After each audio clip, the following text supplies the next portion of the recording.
Bamwe bamwita umugabo w'ibituza bikomeye, abandi bakamwita umukinnyi wa filime z'urudacururuka. Ariko nyuma y'umugabo uboneka ku maposita y'imyitozo ngororamubiri no ku mabillboard y'amafilimi, hari indi nkuru itangaje.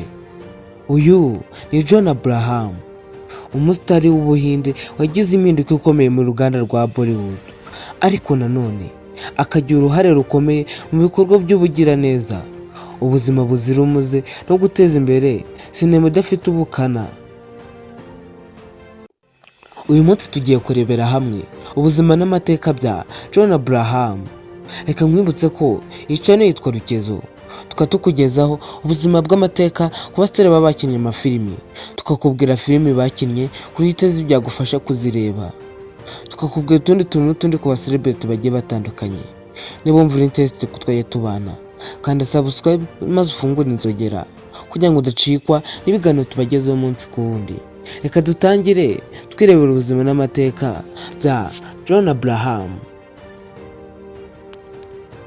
John Abraham yavukiye mu mujyi wa Mumbai tariki ya 17 Ukuboza mwaka w'1972.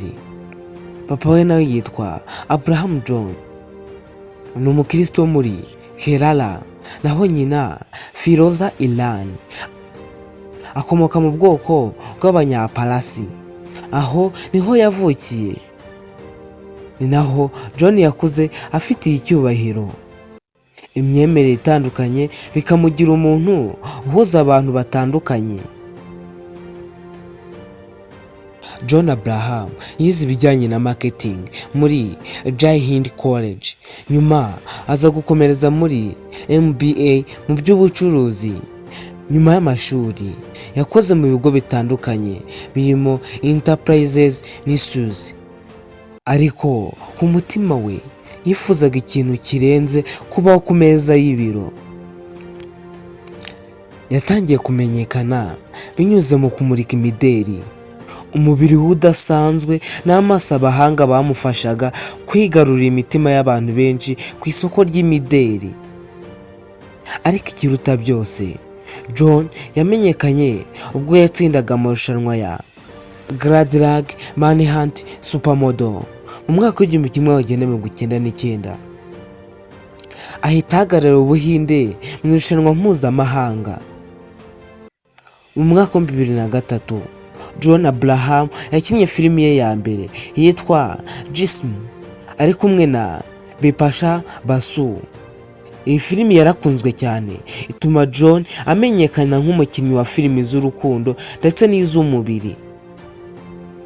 Yakomeje kugaragara muri filimi nka Doom yasohotse mu mwaka wa 2004, aho yagaragaye nk'umugizi wa nabi w'amamodoka n'amamoto bamuha ikuzo ridasanzwe. Agaragara muri filimi yitwa Water yasohotse mu mwaka wa 2005, filimi yamuranze nk'umukinnyi ushoboye kwinjira mu mwuka w'inkuru ziremereye. Agaragara muri filimi yitwa New York yasohotse mu mwaka wa 2009. Agaragara muri Madras Cafe yasohotse mu mwaka wa 2013. Agaragara muri filimi yitwa Bachelor House ndetse n'izindi nyinshi zigiye zitandukanye n'umugabo yagaragayemo. John Abraham azwiho gukina filimi zitanga ubutumwa, zigaragaza igihugu, ubumuntu ndetse n'ubutabera. John ni umwe mu bakinnyi ba filimi badakoresha inzoga, itabi cyangwa ibiyobyabwenge. Afite gahunda ikomeye yo kwita ku mubiri we, akunda gukora siporo buri munsi, kandi umufana ukomeye w'ibiribwa bidasanzwe, arya plant-based diet. Nubwo akunzwe cyane, John ntakunda kuvugwa mu bitangazamakuru. Mu mwaka wa 2014 yashakanye n'umukobwa w'umuhanga mu by'imari witwa Priya Ranchar.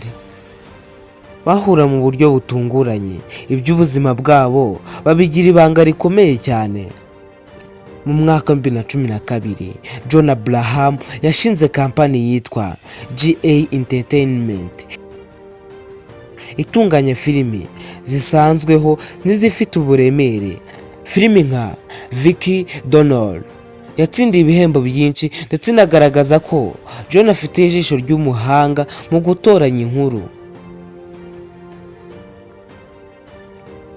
John Abraham ahora hafi y'ibikorwa by'ubugiraneza, ashyigikira ibigo byita ku bana, abamugaye ndetse n'abatishoboye.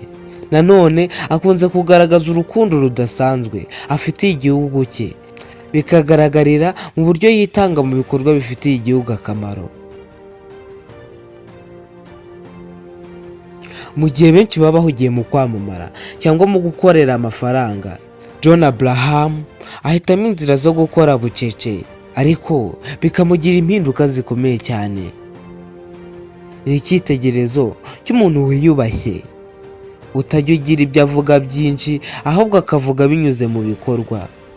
Niba hari isomo twakuramo, ni uko kuba icyamamare bidasaba guhora mu maso y'abantu bose. Icyiza ari uguhitamo icyaguteza imbere. Wakoze kudukurikira, ntibagirwe gukanda subscribe, utubwire muri komenti undi muselebrity wumva twakubwiraho. Njye mpamagara Gustave niko nitwa. Ciao ciao, hasta la vista.